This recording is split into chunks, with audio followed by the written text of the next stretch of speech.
Il y a d'autres manières de parler de la vieillesse que comme un naufrage. Il y a d'autres manières d'aborder la question de la vieillesse que comme une lente détérioration qui vous conduit à l'inanité. Non, la vieillesse doit être redéfinie. Parce que la vieillesse, ce n'est sans doute pas ce que l'on croit. Ce n'est pas seulement l'usure du corps, ce ne sont pas seulement les démences, ce ne sont pas les maladies neurodégénératives, c'est d'abord une façon d'arrêter de vivre. C'est une façon d'arrêter de vivre, d'arrêter le temps. Et quand le temps ne s'écoule pas, eh bien, on est dans la vieillesse. Je me souviens, je crois que c'est pas Freud, mais Lévi-Strauss qui écrivait dans Race et Histoire, de mémoire, il écrivait une phrase qui était à peu près celle-ci. Les personnes âgées voient comme cumulative l'histoire de leurs jeunes années. Et elles voient comme stationnaire l'histoire de leur temps actuel. Donc, ce que voulait dire sans doute Lévi-Strauss ici, c'est que quand on vieillit, le temps s'arrête. Et c'est bien là une définition possible de la vieillesse. Et si cette définition est acceptable, alors on doit en tirer toutes les conséquences. Et les conséquences, c'est que l'on vieillit de son vivant, de sa jeunesse. On peut donc vieillir au moment où tout est réuni pour vivre. Sauf que cette réunion de tous les éléments pour vivre n'est pas vue, n'est pas acceptée et rejetée. Alors, on a des jeunes vieux, effectivement. Et puis on a des vieux jeunes. Il y a des vieux qui ne vieillissent pas.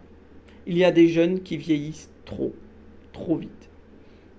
Il s'agit donc non pas de s'arrêter sur l'âge chronologique de quelqu'un, ça n'a aucun sens pour penser la vieillesse comme un coup d'arrêt dans le temps.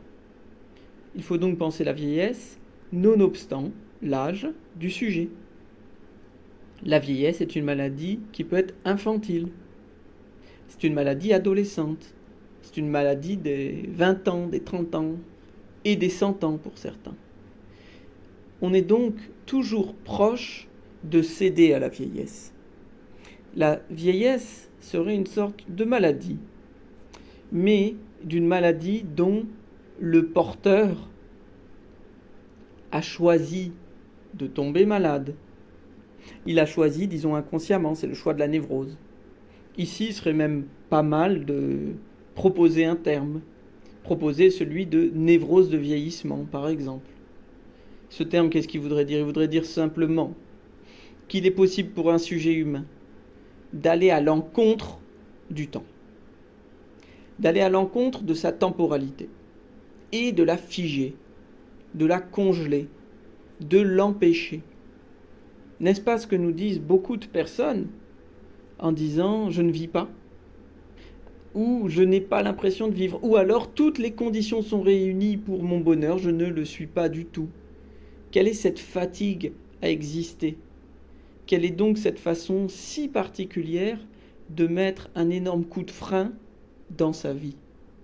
C'est ce qu'on peut peut-être appeler une névrose de vieillissement. Des personnes tombent malades de ne plus être dans le temps. Et ainsi, ils laissent mourir le temps. Ils laissent mourir le temps en eux, et donc ils n'ont plus le temps. Ils s'en plaignent parfois. Ils n'ont plus le temps soit de rien faire, ils n'ont plus le temps de faire non plus, ils n'ont plus le temps pour eux, ils n'ont plus le temps pour les autres, ils n'ont blablabla, etc. Cette plainte sur le temps nous dit bien qu'il y a une protestation vis-à-vis de cette névrose de vieillissement et qu'il est tout à fait sain que quelqu'un s'en aperçoive, de savoir s'il est en train de vieillir ou s'il est en train de rajeunir. Parce que le temps qui est lui vécu, qui est investi, qui se déploie et fait des petits, donne donc l'impression pour un sujet d'être vivant et donc de rajeunir. Il y a certaines traditions, par exemple, où on dit presque, comme un interdit moral, il est interdit de vieillir. Oui, il est interdit de vieillir, c'est plutôt une bonne proposition, parce qu'on peut la prendre à notre compte en disant il est interdit de mourir de son vivant. Enfin, interdit, c'est beaucoup dire pour un psychanalyste qui se rend bien compte que tous les interdits qu'on met ne servent à rien, ici non plus, sinon à alerter là-dessus, sur cette névrose de vieillissement qui est peut-être bien plus diffuse, bien plus présente que le vieillissement dont on parle d'habitude. Voilà.